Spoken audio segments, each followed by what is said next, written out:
What up, Space Fam? Goes in here from Anime Upper, and I'm back at it again with another Naruto video, and a much requested one at that. Today, we'll be looking at all 10-tailed beasts and their powers. If you do enjoy seeing these Naruto videos and want to keep them coming, the best thing you could do is smash that like button until it's blue and leave suggestions in the comments for what video you would like to see next. If you haven't, be sure to subscribe, and this is crucial, hit that notification bell so you don't miss future Naruto videos when they drop. And while you wait for the next one to come out, feel free to check out my growing Naruto playlist, which includes videos about all the Hokage, all the Uzumaki, all Otsutsuki, and much more. Link to that is in the description. Now without further ado, let's jump into it, spoilers and all. So let's get into a brief introduction of what tailed beasts are. The 9-tailed beasts we are familiar with came from the 10 tails, more on the 10 tails later. For now, we just gotta know that Hagoromo, aka the Sage of Six Paths, after serving as the Jinchuriki of the 10 tails, decided to divide that immense chakra into 9 different living creatures that he created using the creation of all things technique. In addition to creating new beings, this process was also supposed to make it more difficult for the 10 tails to resurrect. The 9-tailed beasts were supposed to help maintain balance and peace in the world. Hagoromo gave names to all 9 of the tailed beasts. On a side note, the tailed beasts started out as adorable chibi versions of their current selves, with baby Kurama being especially cute. To those adorable tailed beast babies, Hagoromo stated that even if they were apart, they'd always be together, and eventually the day would come when they would be united again. Each of them would have their own unique names and different forms at that time, unlike when they were the 10 tails inside Hagoromo. And at this point, they would be led properly and learn what true power is. And that eventually happened when they reunited inside Naruto, who had to learn a whole bunch of hard names all at once. At one point, Obito would define the tailed beasts as chakra monsters and explain that long ago the first Hokage collected a few of them and kept them under his control. Each time a great shinobi war threatened, Hashirama used them to maintain the power balance and distributed them to other lands, starting with the 5 principal territories as proof of alliances or agreements. Unlike the Sage of Six Paths, subsequent people viewed the tailed beasts as chakra weapons, which is why many tailed beasts developed antagonistic relationships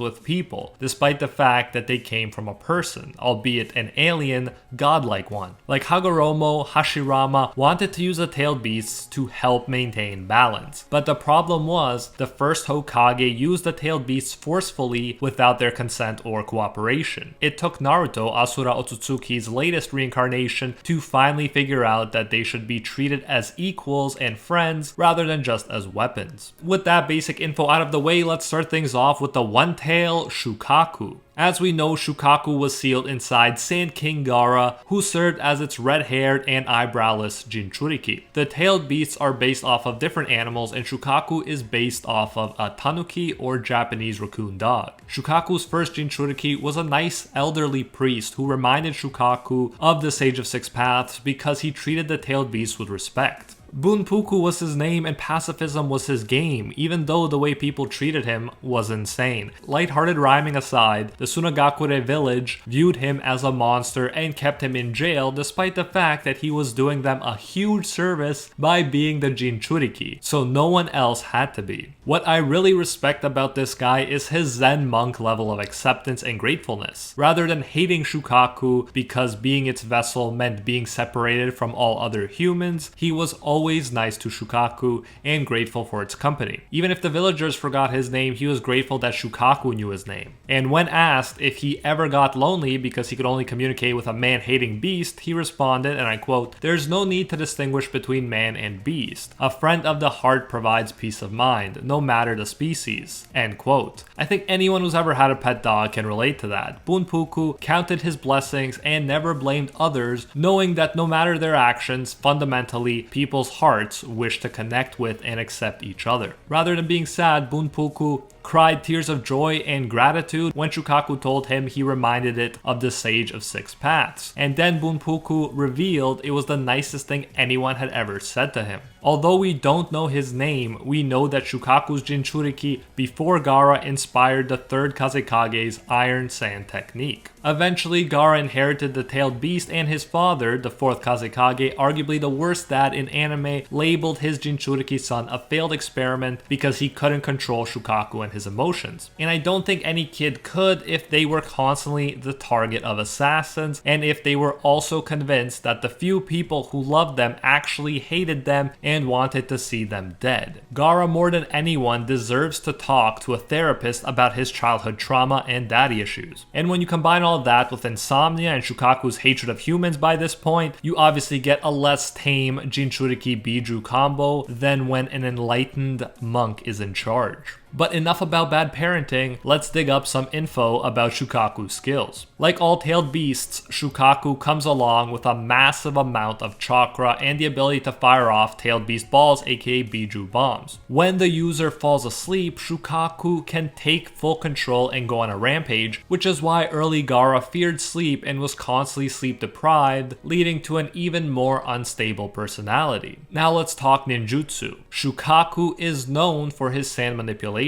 Shukaku's body is made of sand and it can further use sand to attack or defend. It takes pride in the absolute sand defense. Shukaku has the ability to use Grand Sand Mausoleum Seal to trap an opponent in a sand pyramid that is further strengthened by the curse marks on Shukaku's body. It wasn't good enough to defeat Madara obviously, but it's still a sweet move that can slow him down. Shukaku has access to Wind Release and Earth Release, and he can seemingly combine these two to use his signature Magnet Release as well. In Boruto, we see Shukaku form a blast of air that can level the landscape, even impressing an Otsutsuki. When one of his air bullets hit Gamabunta, he had to admit that it packed an unbelievable amount of chakra and he couldn't handle much more. Then there's the really cool Gaara and Shukaku combo called Wind Release Sand Buckshot, where Gaara prepares sand particles and Shukaku propels them with a giant gust of wind. The sand particles easily penetrate the opponent's skin, and if that wasn't awesome enough, Gaara can now use the sand in their bloodstream to paralyze the opponent. Lastly, I'll mention the Sage Art Magnet Release Rasengan, where 6-Path Sage Mode Naruto uses Shukaku's Magnet Release to form a Rasengan with Shukaku's curse seal marks on it. When it makes contact with a target, the marks spread across the body and immobilize it. All in all, Shukaku is a very impressive giant sand tanuki who seems like a jerk at first, but manages to develop solid and hype bromances with a number of humans,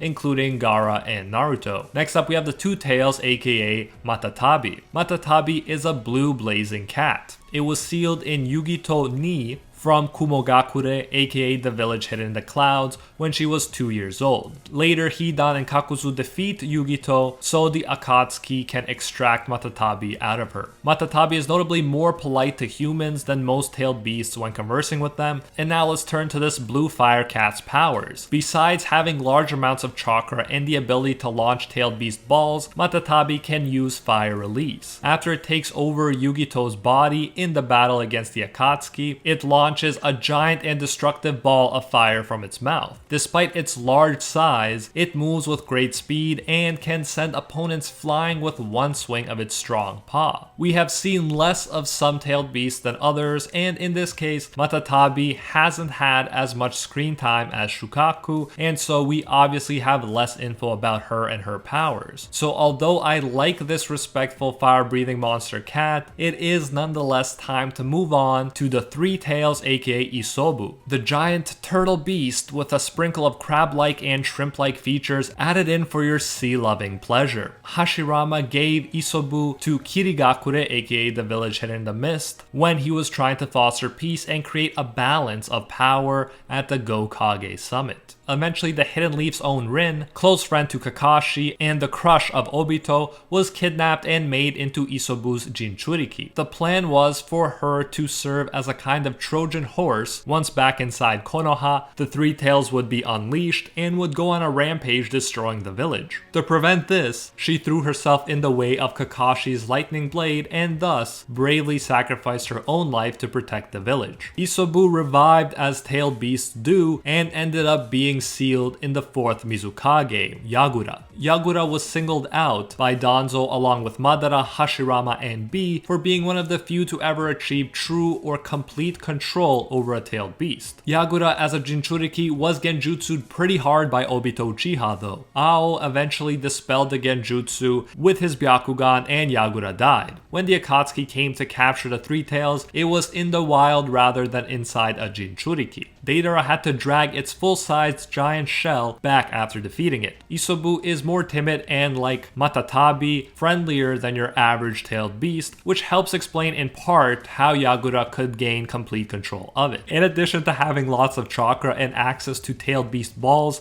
Isobu has a number of sea-based powers. It can move swiftly through water and can use the technique Coral Palm, which on contact causes coral to form rapidly on a target until the coral is covering their entire body and they are no longer able to move. In the anime, Isobu can use a cool genjutsu ability called Illusionary Mist that uses past memories to trap the target in a tormenting illusion. Additionally, Isobu can make like Sonic the Hedgehog and roll around at high speeds. Its spiky shell means that it can cause a lot of devastating damage if it hits an opponent in this form. Having a shell and tough skin make for an excellent defense, but its open eye remains vulnerable to attack. When it comes to ninjutsu, Isobu has access to water release as well as yin release in the anime. In the anime, Isobu creates tailed beast shockwaves that can repel attacks and cause tidal waves. It can launch massive water bullets and even use space-time ninjutsu in the anime.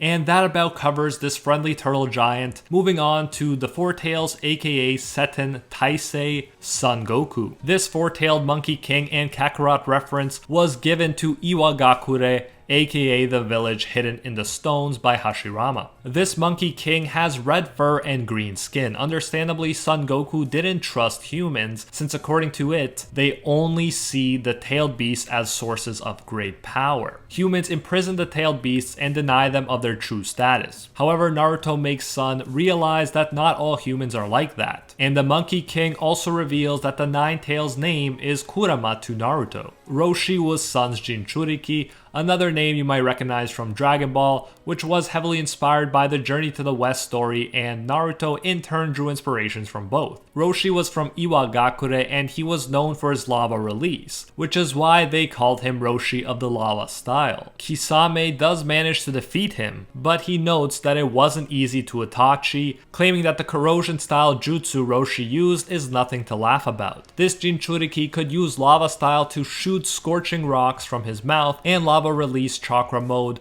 to create a kind of lava armor around himself. It enhanced defense and attacks to the point that a punch could burn a target even if direct contact wasn't made. But back to Son specifically, in addition to massive chakra reserves and tailed beast balls, Son's skilled enough in taijutsu to deliver a nicely timed kick against Madara. Son is also strong enough to lift other tailed beasts like the Eight Tails. In terms of nature transformations, Son can use fire release, earth release, and combine them both to use lava release as mentioned. We saw how Son's Jinchuriki used lava release, but I will add that Son could also use the floral mountain jutsu, which sounds idyllic and nice, but actually consists of using lava release to create a volcano. This volcano explodes with scorching rocks and lava in every direction, giving it the appearance of a flower. Lastly, Son can shoot green flames from his mouth, as seen in the anime and even in a databook. Now let's move on to tailed beast number 5, Kokuo. Here we combine the attributes of a white horse who has 5 tails and a dolphin's head. After catching it, Hashirama gave it to Iwagakure along with Son.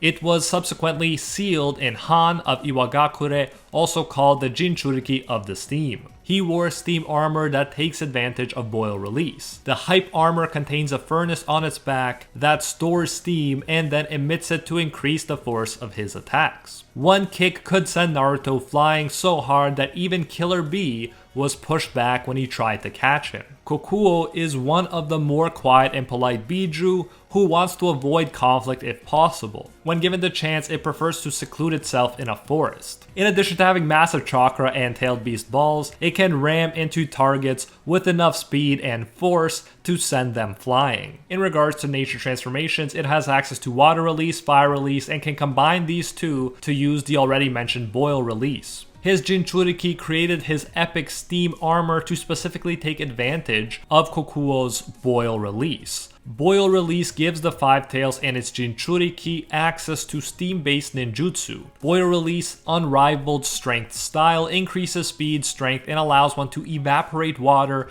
and ice on contact. Now let's move on to the Six Tails, also known as Saiken. Saiken is a kind of upright giant snail with 6 tails. Clearly not all designs are as straightforward as a fox with extra tails. Hashirama gave Saiken to Kirigakure along with Isobu. It eventually ended up being sealed in Utakata, who left the village during the Bloody Mist era, became a missing nin, and died at 26 years old after the Akatsuki extracted his Bijuu. In addition to the usual massive chakra reserves and the ability to fire Bijuu bombs, Saiken also has the ability to release corrosive liquids or gases that will burn the enemy on contact. The gas can spread quickly, and as Might Guy noticed, it will instantly cause a tree to wilt upon contact. In terms of nature transformations, Saiken can use water release, including attacks like water style Syrup Trap, which covers the ground in a sticky glue-like liquid. As you probably guessed, this attack can immobilize an opponent if they step in it, and even if they don't, it limits their mobility on the battlefield. The liquid can also be manipulated and travel up surfaces, making it even more difficult to avoid. Saiken's Jinchuriki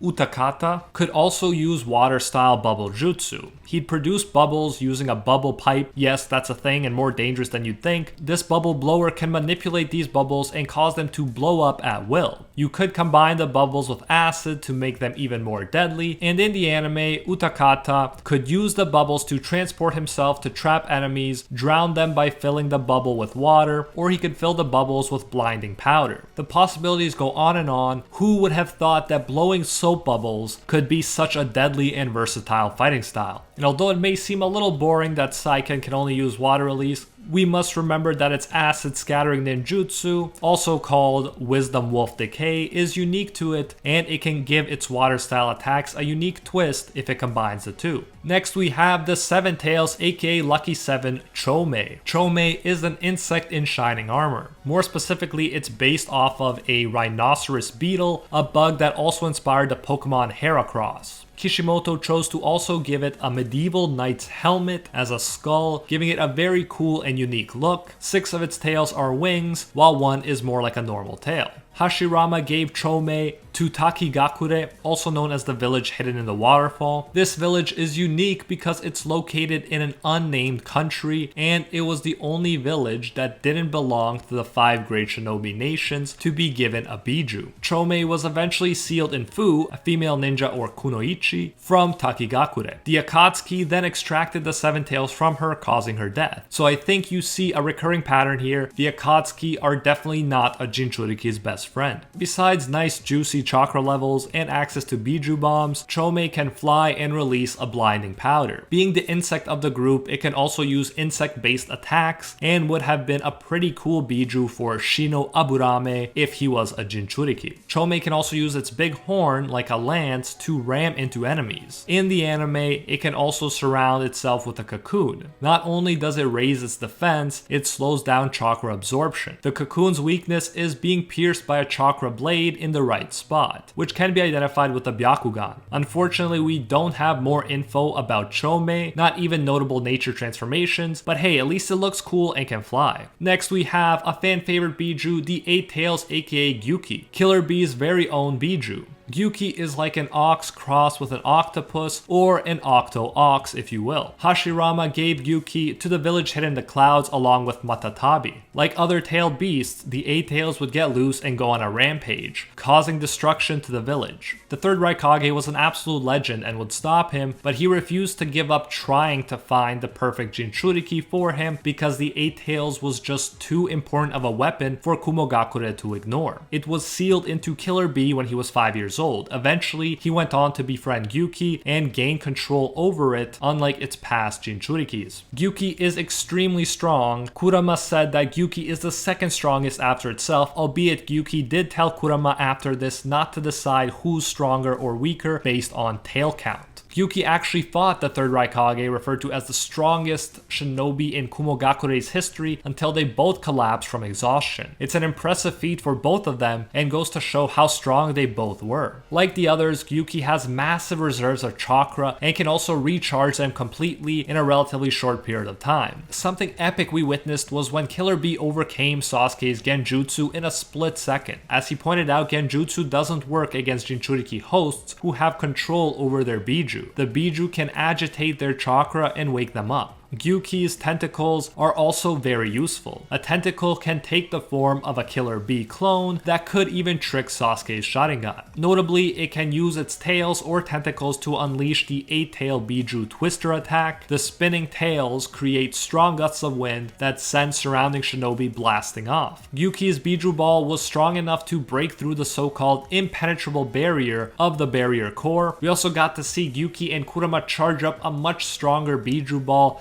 many times greater than even their gigantic body sizes. And as you'd expect from an octopus-like creature, Gyuki can use ink to its advantage. The ink can be used to blind opponents, or the ink can turn into ink clones, because why not have clones made out of everything? And now let's move on to the one and only, the nine-tailed fox, our boy Kurama, who has been inside of our protagonist since the story began. Kurama has also been called a monster fox. I am biased because the Ninetales was my favorite Pokemon even before I watched Naruto, so of course Kurama has to be my favorite tailed beast. It also doesn't hurt that we've seen the most of it, and that Kurama becomes very close to Naruto as the story progresses. Although Kurama appeared to be a human-hating, dangerous, and demonic enemy at one point, with Naruto's acceptance and friendship, Kurama was able to transform into a hero who straight up sacrificed his own life in order to save Naruto and the world from the threat of Ishiki Otsutsuki. We'll discuss this in further detail later on, but let's just take a second to appreciate how far Kurama has come since the beginning of the series. Jiraiya explains the view that humans had of the Ninetales when he says that the nine-tailed fox has appeared in times of consequence all through the ages. It's a ghastly spirit, destroying everything in its path. That's why people in ancient times feared it as one of the divine retributions. At one point, the Gold and Silver brothers working for Kumogakure tried to capture the Ninetales. Although they didn't succeed, they also didn't die after being eaten by Kurama. They were inside the Ninetales for 2 weeks, causing a ruckus in there until Kurama sent them back out. In the process, they also gained some of Kurama's chakra and power. Later, Madara would go on to use the Sharingan to take control of Kurama and use it in order to fight Hashirama Senju. It goes to show how insanely strong Hashirama was, that even though Madara had Kurama on his side, Hashirama could still beat him. After that, Kurama was sealed inside the first Hokage's wife, Mito Uzumaki, its first Jinchuriki. Next up, Kurama was sealed inside Kushina Uzumaki, wife of the fourth Hokage and mother of the seventh. Mito told her that the key to being a Jinchuriki and counteracting the Ninetales' hatred was to fill oneself with love first. Then even a Jinchuriki could live a happy life. At one point, Obito took advantage of the fact that the seal is weakened around the time of childbirth and used that opportunity to extract the Ninetales. Like Madara, he took control of Kurama with the Sharingan. Although Minato freed Kurama from Obito's control, it still had an antagonistic relationship with Konoha and continued to wreak havoc until Minato and Kushina eventually stopped it and sealed half of it into Naruto, at the cost of their lives. The other half went with Minato for the time being until it could be reunited inside Naruto down the line. So you could say that the nine-tailed fox cost the lives of Naruto's parents, even if Obito is primarily responsible for making it possible for this situation to take place. I'm still not too convinced that Minato should have died here, but it did make for one of the most touching chapters in Naruto when Naruto finally finds out the truth of what happened and how much his parents loved him. Naruto even ends up looking past the fact that Kurama killed his parents,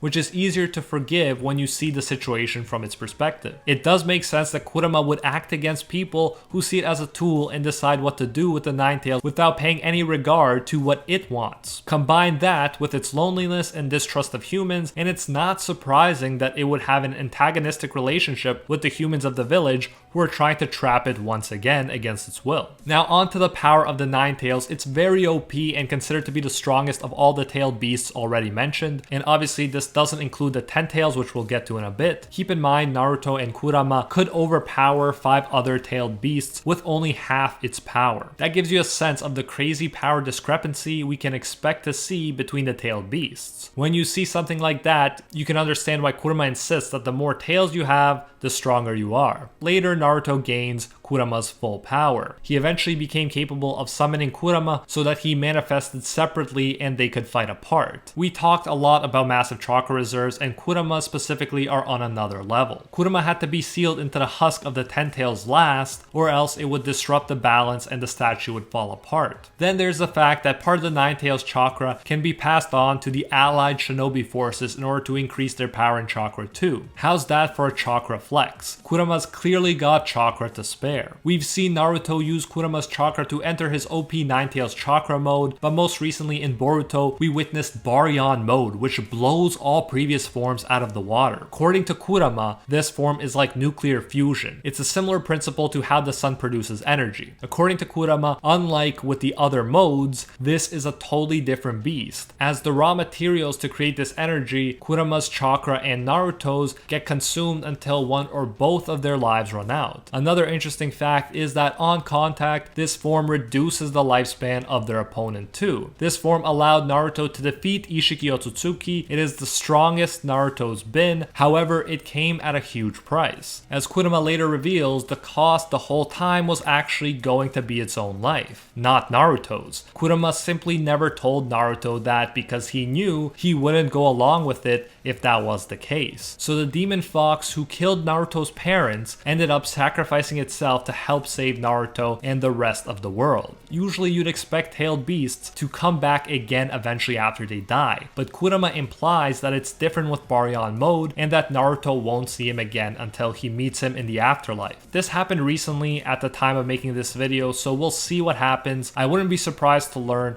that we haven't seen the last of this demon fox, but either way we can appreciate his amazing transformation and how much of a difference being treated with compassion and kindness made for Kurama. Along with Kurama's supercharged Bijuu balls, it also has sensor skills, being able to sense negative emotions, a very useful ability in Naruto. In the anime, Kurama was also capable of using fire release and wind release, being able to breathe fire and create twisters respectively. At the end of the day, Kurama clearly stood above the other tailed beasts in power, but the ability to use Baryon mode was the overpowered icing on top of the overpowered cake. Lastly, let's take a look at the 10 tails, the being from which Hagoromo created the other tailed beasts. The 10 tails is the combination of Kaguya Otsutsuki and the God Tree. Hagoromo ended up becoming the 10 tails Jinchuriki, making him one of the most broken characters in Naruto. Later, in order to prevent the resurrection of the 10 tails and Kaguya, he split the chakra up between 9 different tailed beasts. A long time later, Madara and Obito would seek to become the next 10 tails Jinchuriki. They wanted to use the insane power to carry out their own ends, and so they needed to collect the other tailed beasts first. This is how Kurama described the 10 tails after he explained that the Sage of Six Paths used to say that the 10 tails revival would signify the end of the world. Kurama says, and I quote, "10 tails is the aggregate of the chakra of all the Bijuu, one tail through me. He was the beginning of chakra and the creator god of many nations. He drank oceans, split open the earth, hoisted the mountains. He is the progenitor who is said to create this very land."